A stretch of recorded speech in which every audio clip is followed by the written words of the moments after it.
বেশ অনেক দিন ধরে আমাদের ইচ্ছে ছিল আমরা ময়মনসিংহ শহর ঘুরতে যাব। এর একটা অন্যতম কারণ হচ্ছে আমার ছোট ছেলের বন্ধুর নানুর বাড়ি ময়মনসিংহ শহরে।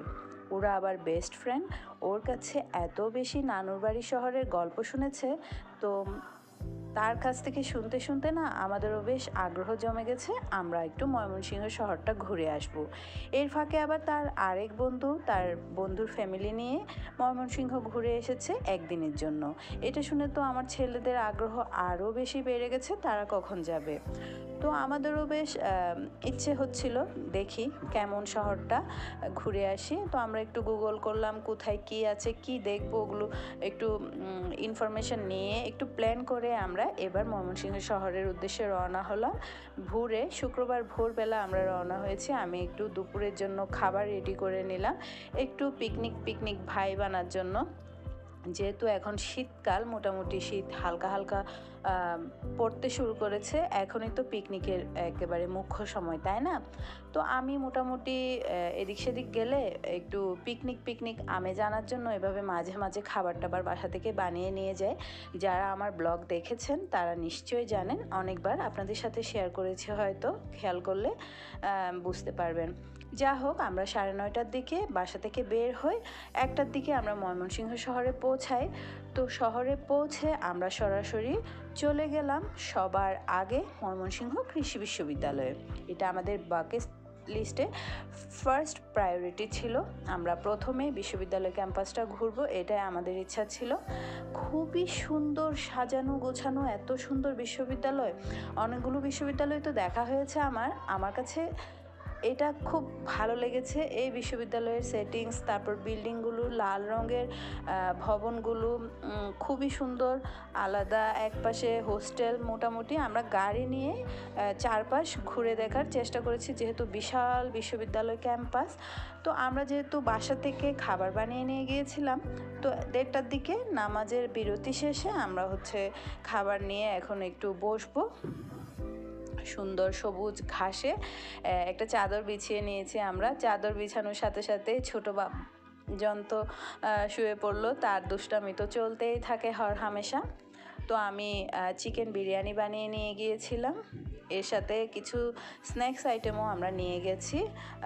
যেহেতু লং একটা জার্নিতে যাচ্ছি, ক্ষুধা লাগতে পারে গাড়িতে, কিংবা যদি জ্যামে পড়ি, ওইদিকে রাস্তায় নাকি খুব জ্যাম হয়। ওই জন্য আমি ওই হিসেব করে একটু প্ল্যান করে খাবার টাবার নিয়ে গেছি, যদি দেরি হয় তাহলে যাতে আমাদের ক্ষুধা লাগলে কোনো সমস্যা না হয়, রাস্তায় বাচ্চারা যাতে কষ্ট না পায়, সেই হিসেব করে আমি খাবার টাবার মোটামুটি একটু প্যাক করে নিয়ে গেছি আর কি।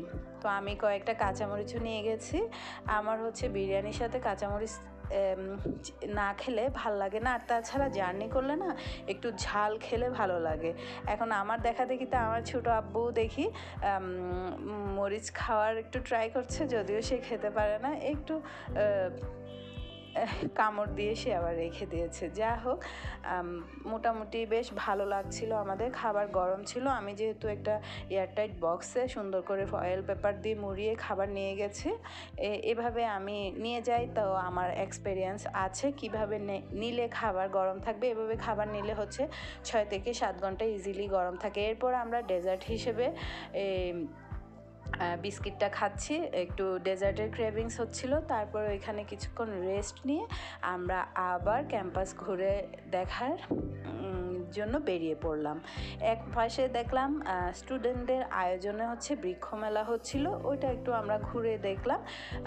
তারপর এগুলো পুরো ক্যাম্পাসটা ঘুরতে ঘুরতে না প্রায় 3টা সোয়া 3টার মতো বেজে গেছে।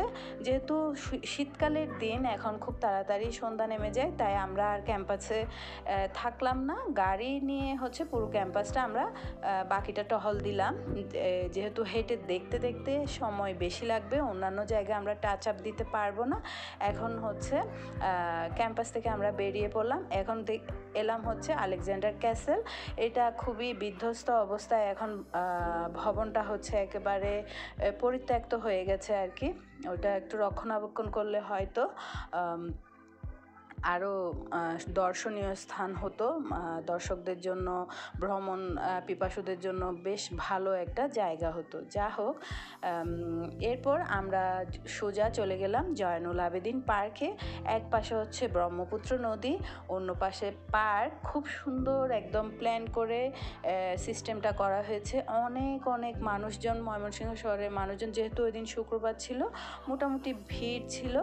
আর ওখানে গিয়ে দেখলাম হচ্ছে শত শত হাঁস। এগুলা কোনো ব্যক্তি মালিকানাধীন হাঁস না, এগুলা নাকি এখানে সব সময়ই থাকে। এটা হয়তো এখানকার একটা বৈশিষ্ট্য হতে পারে। আশেপাশের লোকজনদের কাছে শুনলাম এগুলো কেউ পালে না, এগুলো এখানে ব্রহ্মপুত্র নদীতেই থাকে।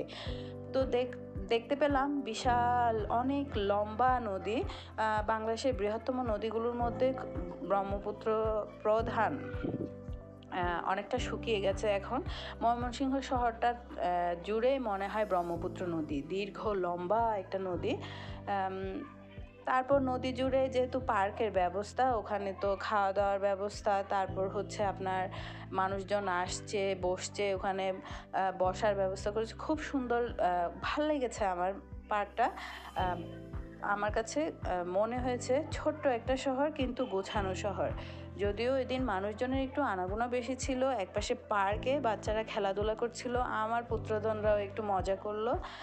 যেহেতু সন্ধ্যা যত ঘনিয়ে আসছে মানুষজনের আনাগোনাও তত বাড়ছিল আর কি, খাবার খাচ্ছিল। আর এত বেশি রিক্সার জ্যাম ছিল, তো ওদিকটা ঘুরে আমরা হচ্ছে এখন ফিরছি। ফেরার পথে হচ্ছে আমরা মুক্তাগাছা হয়ে ফিরলাম। মুক্তাগাছা হচ্ছে প্রায় 1.5 শতাধিক বছরের পুরনো এই মন্ডার দোকান থেকে আমরা মন্ডা কিনলাম। এগুলো নাকি খুবই মজা, অথেন্টিক, এটা জিআই পণ্য।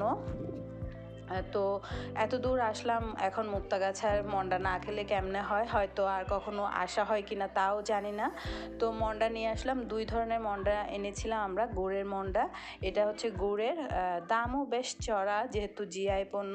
ওদের কোনো শোরুম নেই, ওদের একটাই শোরুম মুক্তাগাছা। আমাদের কাছে খেয়ে ভালোই লেগেছে, আমার কাছে গুড়ের মন্ডাটা একটু বেশি ভালো লেগেছে। তো এই ছিল আমার ছোট্ট ব্লগ, কেমন লাগলো কমেন্ট করে জানাবেন, ভালো লাগলে অবশ্যই একটা শেয়ার দিবেন।